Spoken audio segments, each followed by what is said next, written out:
Hari ini Ibu mau menjelaskan tentang materi baru kita, yaitu siklus hidrologi atau siklus air. Tapi materi judul besarnya itu adalah dinamika hidrosfer bagi kegunaannya bagi kehidupan sehari-hari. Nah, yang pertama tentang siklus. Siklus itu dibedakan menjadi 3, siklus pendek, siklus sedang, dan siklus panjang.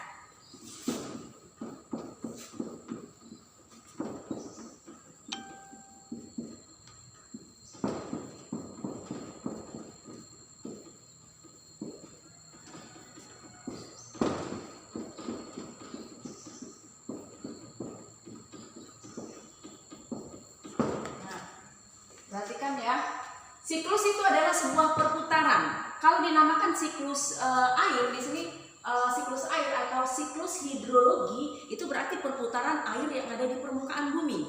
Ya, perputaran air di permukaan bumi ini sebenarnya 3 jenis air atau 3 bentuk benda itu dimiliki oleh air. 3 bentuk benda itu kalian sudah tahu, itu adalah padat, gas, dan cair. Nah, ketiganya itu dimiliki oleh air. Istimewanya air, kalau seandainya air itu hanya satu bentuk, dalam bentuk padat, bagaimana kita mau minum, bagaimana kita mau mandi? Jadi air itu berarti dalam bentuk padat, dia berupa padat. Padat di sini berarti berupa salju. Salju itu yang paling banyak itu adalah di daerah pegunungan ataupun di kutub utara dan kutub selatan, atau kita kenal dengan salju abadi.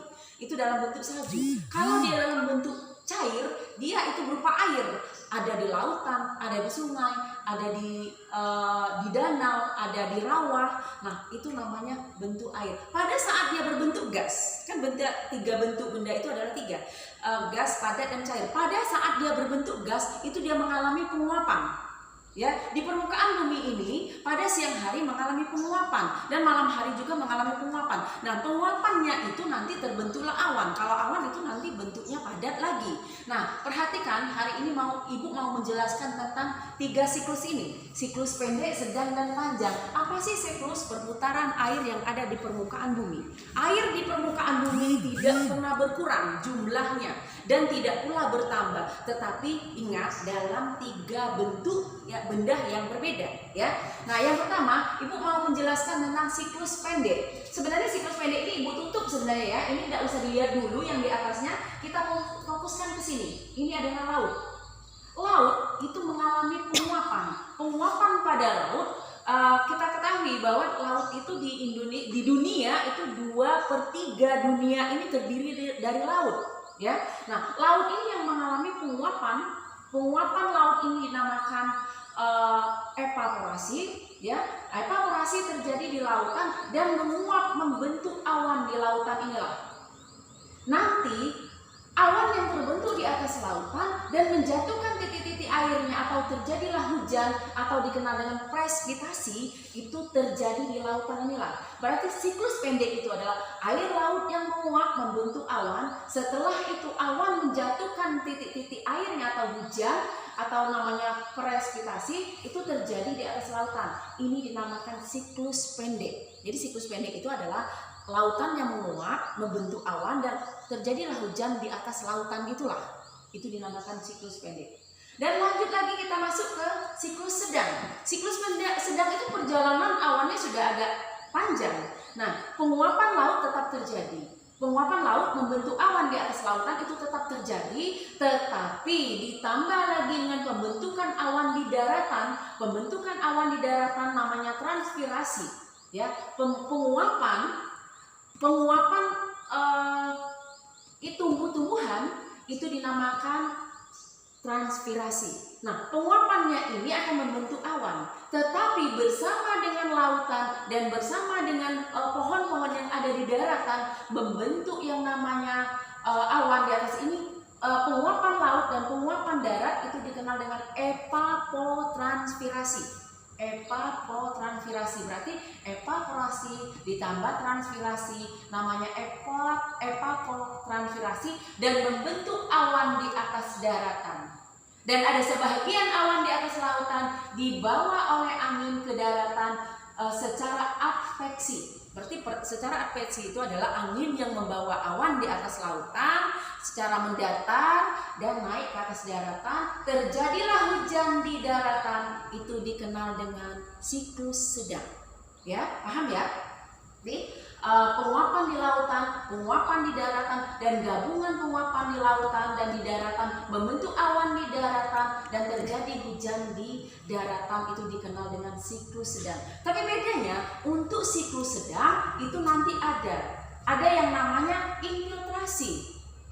Kalau tadi di lautan tidak ada infiltrasi, di daratan karena airnya jatuh di atas daratan dan sebahagian tanah air yang ada yang mengalir di daratan itu nanti akan terserap oleh tanah.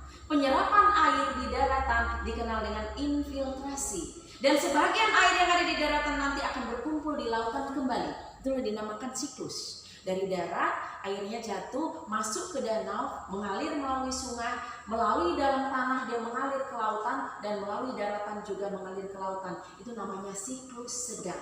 Sekarang kita beralih ke siklus panjang. Nah, siklus panjang ini sama. Nanti ada terjadi awan di atas lautan, terjadi awan di atas daratan, tetapi bedanya dia akan terangkat membentuk awan di pegunungan tinggi.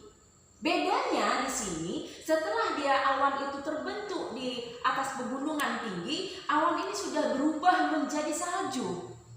Dan terjadilah hujan di atas di atas pegunungan tinggi, dan hujan itu diistilahkan dengan presipitasi ya. Nah, tetapi hujannya berupa salju, bukan air lagi. Nah, sebahagian dari salju-salju ini nanti akan turun ke bawah, masuk ke danau, masuk ke dalam tanah infiltrasi. Nanti namanya aliran air di permukaan namanya run up. Tulisannya run up, ya. Nah, di sini run up aliran air permukaan, nanti dia akan masuk ke dalam danau, mengikuti aliran sungai, dan sebahagian masuk ke dalam tanah namanya infiltrasi. Ternyata di dalam tanah ini juga ada namanya perjalanan air. Ada sungai di dalam tanah. Istilahnya kita sebutlah sungai karena di dalam tanah itu ada perjalanan air. Nah, perjalanan air di dalam tanah itu dikenal dengan perkolasi. Ya, perjalanan air di dalam tanah itu namanya perkolasi. Nanti air yang ada di dalam sini, di dalam tanah, di daratan, di sungai, di danau, nanti akan kembali juga ke lautan. Itulah dikenal dengan siklus panjang. Ya, jadi perjalanannya dari laut ke darat, naik ke puncak pegunungan tinggi, dan terjadilah hujan salju di sini. Sebagian salju-salju itu nanti akan mencair, membentuk air, masuk ke dalam tanah namanya infiltrasi, dan masuk ke danau, masuk ke sungai, dan akhirnya semuanya akan mengalir ke lautan. Itu namanya siklus panjang.